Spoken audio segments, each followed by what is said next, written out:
Okay, so I've said what needs to be said about Fire Emblem 6. Please check out the video, by the way. So it's only natural that I talk about the sequel game.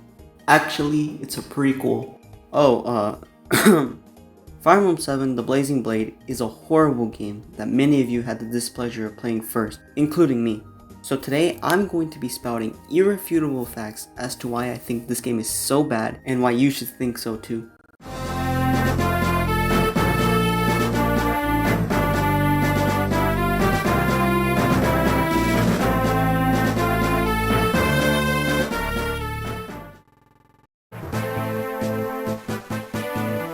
Alright, I'm starting off with a big topic. Fire Emblem 7's main plot is kinda dumb. Where was Eliwood heading when his dad went missing? Was he just expecting to find Albert under a rock halfway across the continent? Eliwood also just so happened to be at the village at the same time the bandits were attacking. I won't treat this as a bad thing, as every Fire Emblem game has to start off with bandits attacking a village. The game also contradicts itself by saying that Eliwood knew that Albert was going to Ostia, but at the end of the previous chapter, Eliwood says that he had no other leads. Ephidel then stabs Lord Hellman, and by the time Eliwood arrives, he's dead, right? Nope, he's somehow still alive. He tells Eliwood to go to Laos, which is where Eliwood was heading anyway, so this was pointless. The game states that Albert had been missing for 6 months, when it also said that he'd been missing for a month before. So either Eliwood is as slow as my internet speed, or the writers just forgot. By the way, Lynn's back! No, wait, she's bad! Anyways, Darren stabs Lynn's grandfather, and then Ephidel tells Layla to finish him off. But, since Layla is on our side, she doesn't do it. You know, Ephidel could have done it himself, but he didn't. That lazy bat. We get on a boat, Lynn tells Hector her backstory and says that our whole tribe was killed. But in Lynn mode, she states that there were survivors. Ninian appears somehow and has amnesia. Great. Ninian and Nils escape from Nurgle again. You'd think after the first time he would beef up his defenses. But no. Layla dies. Okay, bye. See you in Heroes. Ephidel decides to leave Layla's fresh body out as a warning. But since Nurgle did tell him to get rid of Eliwood and Hector, wouldn't it make more sense for them to not leave out the body so that Eliwood and Hector wouldn't know that they were there and they could just attack them without them knowing? No? Okay, cool. By the way, Nurgle had everything he needed to open the Dragon's Gate for 6 months, but decided to not do anything at all? Yeah, Nurgle's pretty dumb. Even more so when he let Ephidel die and only teleports himself away. I mean, Ephidel could have just teleported away himself, but he didn't. That sucks. Noah suddenly collapses for no reason, and then Yuban's mercenaries from chapter 15 appear conveniently. By the way, Yuban's also doesn't make any sense at all. He somehow knows where Eliwood and Hector are, even though Sonya only told the Four Fangs. After the battle, Eliwood denies any form of help because they're the only ones that know enough. Like, can't he just go and ask Uther for help? Well, as it turns out, Uther also says that only they can stop them. Why do Linus and Lloyd have to die? They were really good characters, why not just make them recruitable? Well, at least they're in Hero. Anyways, Eliwood, Hector, and Lynn go to the Royal Palace to find out where the Fire Emblem is. They spend about a minute or two talking about the castle being impregnable and hard to sneak into, when Lynn has the brilliant idea of just sneaking in. And that's all they do, they just go right in. Desmond and Sonya talk about evil things in the castle's back alley. Basically, Desmond ordered the Black Fang to steal the Fire Emblem before Zephio's coming of age ceremony so that it doesn't happen. Oh, and also to kill Zephio before the ceremony happens. Battle Before Dawn happens and we head towards the Shrine of Seals. No wait, the Sealed Shrine. No. The castle. When we arrive, Linus or Lloyd is there to avenge their brother that we killed. But why exactly are they there? The shrine is supposed to be really well hidden and I doubt anyone in the Black Fang knows where it is. Nurgle appears and asks Ninian and Nils to come with them.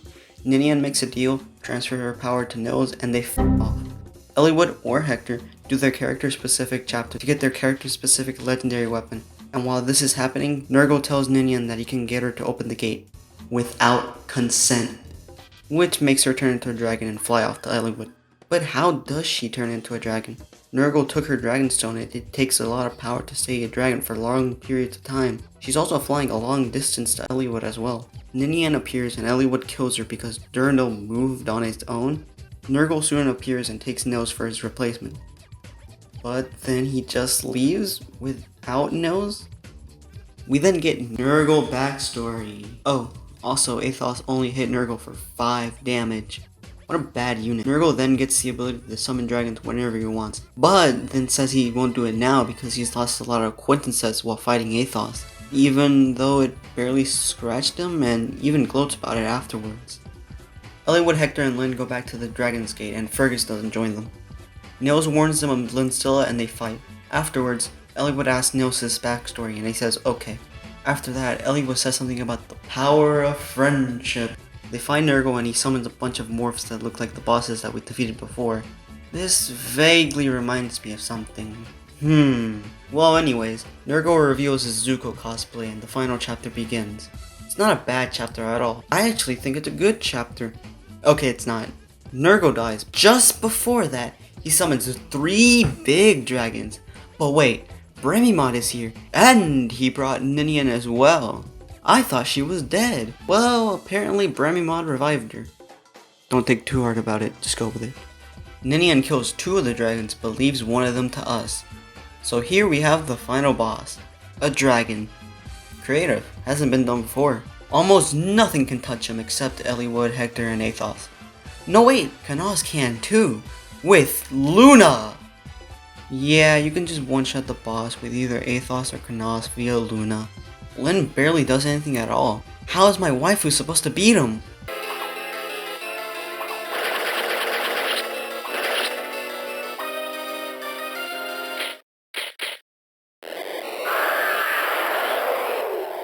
Well, that's that. That's the plot to this game. It's very bad.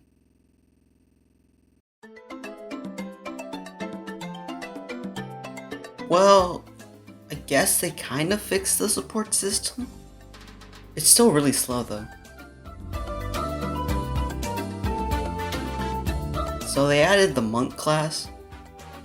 Does anybody actually use Lucius? There are people who use monks, surprisingly.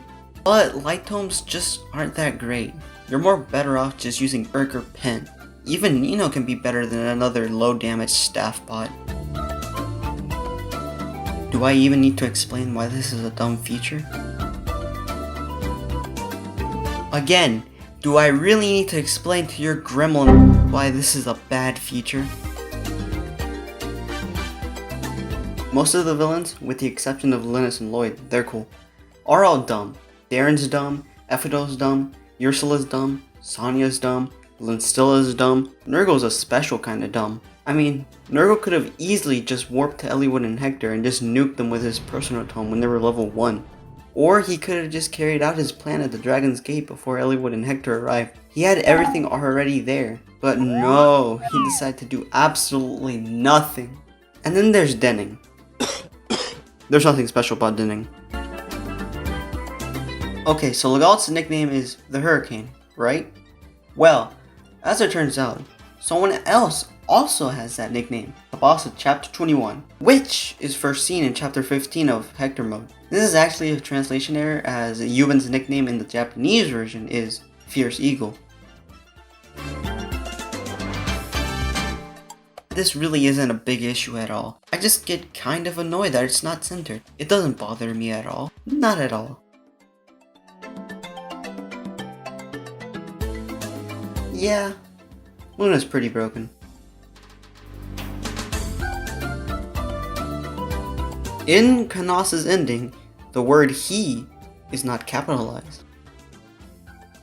Oh, and also Kanos died. Everyone's calling me a virgin and I don't know why. It's probably because I play Fire Emblem. Okay, I'll admit, the animations are really good. But the Warrior's crit animation looks like a Beyblade. And I had a traumatic experience with Beyblades, therefore, the animations suck. Desmond kills the baby fox that Zephyr got for Guinevere. And since I'm not PETA, this makes me very sad. Kushuna is one of Nurgle's first morphs that is really annoying to deal with. He appears 3 times and is required to get Nurgle's full backstory. But don't worry about him, he doesn't really matter all that much.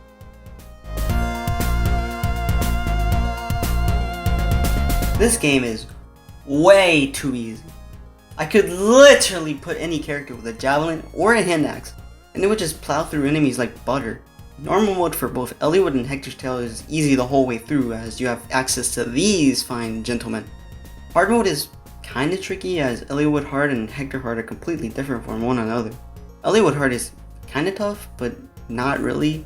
It's basically just Hector normal, but a little harder. I can't really tell the difference between them. Hector Hard is for the big boys. You still have access to these guys that don't make it completely difficult, but it's still a challenge. Only the early game is a challenge though, because after that it just becomes a complete cakewalk. As long as they have a 1-2 range weapon, they're basically gods.